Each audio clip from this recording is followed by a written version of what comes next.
Clip number 1095۔ اس clip میں آپ قرآن پاک کی سورہ عنکبوت کی آیت نمبر 12 سے 14 تک کی تلاوت، ترجمہ اور تفسیر قرآن صراط الجنان سماعت فرمائیں گے۔ بسم اللہ الرحمن الرحیم۔ ترجمہ: اللہ کے نام سے شروع جو نہایت مہربان رحمت والا ہے۔ وقال الذين كفروا للذين آمنوا اتبعوا سبيلنا ولنحمل خطاياكم وما هم بحاملين من خطاياهم من شيء إنهم لكاذبون۔ ترجمہ: اور کافروں نے مسلمانوں سے کہا ہماری راہ پر چلو اور ہم تمہارے گناہ اٹھا لیں گے، حالانکہ وہ ان کے گناہوں میں سے کچھ بوجھ بھی نہ اٹھائیں گے، بے شک وہ جھوٹے ہیں۔ وقال الذین کفروا للذین آمنوا، اور کافروں نے مسلمانوں سے کہا، کفار مکہ نے قبیلہ قریش میں سے ایمان لانے والوں سے کہا تھا کہ تم ہمارا اور ہمارے باپ دادا کا دین اختیار کرو، تمہیں اللہ تعالیٰ کی طرف سے جو مصیبت پہنچے گی اس کے ہم ذمہ دار ہیں، اور تمہارے گناہ ہماری گردن پر، یعنی اگر ہمارے طریقے پر رہنے سے اللہ تعالیٰ نے تمہاری گرفت فرمائی اور عذاب کیا تو تمہارا عذاب ہم اپنے اوپر لے لیں گے۔ اللہ تعالیٰ نے ان کی بات کی انتہائی نفیس تردید فرمائی اور ارشاد فرمایا کہ وقت آنے پر وہ لوگ ان کے گناہوں میں سے کچھ بوجھ بھی نہ اٹھائیں گے، بے شک وہ اپنی بات میں جھوٹے ہیں۔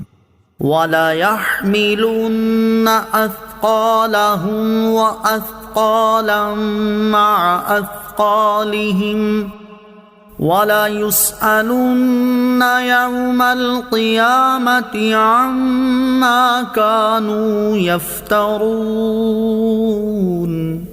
ترجمہ: اور بے شک ضرور اپنے بوجھ اٹھائیں گے اور اپنے بوجھوں کے ساتھ اور بوجھ اٹھائیں گے، اور ضرور ان سے قیامت کے دن ان کے بہتانوں کے بارے میں پوچھا جائے گا۔ وَلَا يَحْمِلُنَّ أَثْقَالَهُمْ، اور بے شک ضرور اپنے بوجھ اٹھائیں گے۔ ارشاد فرمائیں کہ مسلمانوں سے ان کے گناہوں کا بوجھ اٹھانے کا کہنے والے کفار کا اپنا یہ حال ہوگا کہ وہ قیامت کے دن اپنے گناہوں اور کفر و گمراہی کا بوجھ اٹھائیں گے، اور اس کے ساتھ ساتھ جن لوگوں کو انہوں نے گمراہ کیا تھا ان کے گناہوں کا بوجھ بھی یہی لوگ اٹھائیں گے، اور قیامت کے دن ضرور ان سے ان کے بہتانوں کے بارے میں پوچھا جائے گا کہ انہوں نے یہ بہتان کیوں تراشے اور کس دلیل کی وجہ سے انہوں نے بہتان لگائے۔ یاد رہے کہ کافروں کے اعمال اور بہتان سب اللہ تعالیٰ جانتا ہے، اس کے باوجود کافروں سے جو سوال ہوگا وہ معلومات حاصل کرنے کے لیے نہ ہوگا بلکہ انہیں ڈانٹ ڈپٹ کرنے کے لیے ہوگا۔ دوسروں کو گمراہ اور گناہوں میں مبتلا کرنے کا انجام۔ اس آیت سے معلوم ہوا کہ جو خود گمراہ ہو اور اس کے ساتھ ساتھ دوسروں کو بھی گمراہی کی طرف بلاتا ہو تو اسے اپنی گمراہی کا گناہ اور اس کی سزا تو ملے گی، البتہ اس کے ساتھ ان لوگوں کی گمراہی کا گناہ اور سزا بھی اسے ملے گی جنہیں اس نے گمراہ کیا تھا،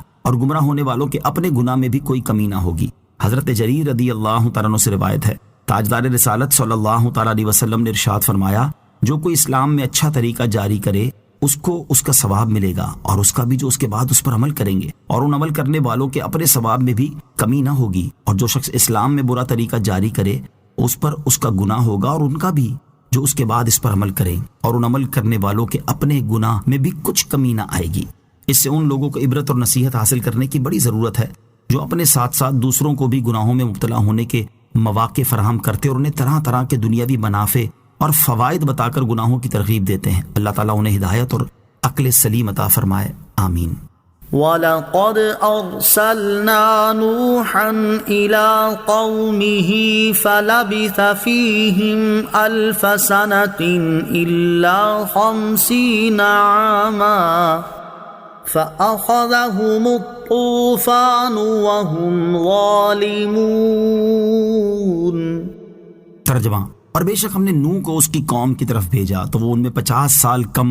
1000 سال رہے، پھر اس قوم کو طوفان نے پکڑ لیا اور وہ ظالم تھے۔ وَلَقَدْ أَرْسَلْنَا نُوحًا إِلَىٰ قَوْمِهِ، اور بے شک ہم نے نوح کو اس کی قوم کی طرف بھیجا۔ یہاں سے اللہ تعالیٰ نے چند انبیاء کرام علیہ الصلوۃ والسلام کے واقعات بیان فرمائے ہیں، اور ان سے مقصود حضور پر نور علیہ الصلوۃ والسلام کو ان تکلیفوں اور اذیتوں پر تسلی دینا ہے جو کفار مکہ کی طرف سے آپ کو پہنچا کرتی تھی۔ اس سلسلے میں سب سے پہلے حضرت نوح علیہ الصلوۃ والسلام کا واقعہ بیان فرمایا گیا۔ چنانچہ اس آیت کا خلاصہ یہ ہے کہ اے حبیب علیہ الصلوۃ والسلام، بے شک ہم نے آپ سے پہلے حضرت نوح علیہ الصلوۃ والسلام کو ان کی قوم کی طرف بھیجا تو وہ ان میں 50 سال کم 1000 یعنی 950 سال رہے۔ اس پوری مدت میں انہوں نے قوم کو توحید اور ایمان کی دعوت دینے کا عمل جاری رکھا اور ان کی طرف سے پہنچنے والی سختیوں اور ایذاؤں پر صبر کیا۔ جب وہ قوم اپنی حرکتوں سے باز نہ آئی اور مسلسل تکذیب کرتی رہی تو اس قوم کو طوفان کے عذاب نے پکڑ لیا اور وہ غرق کر دیے گئے، اور وہ شرک کر کے اپنی جانوں پر ظلم کرنے والے تھے۔ لہٰذا اے حبیب علیہ الصلوۃ والسلام آپ کچھ غم نہ کریں اور اس بات کو سامنے رکھیں کہ حضرت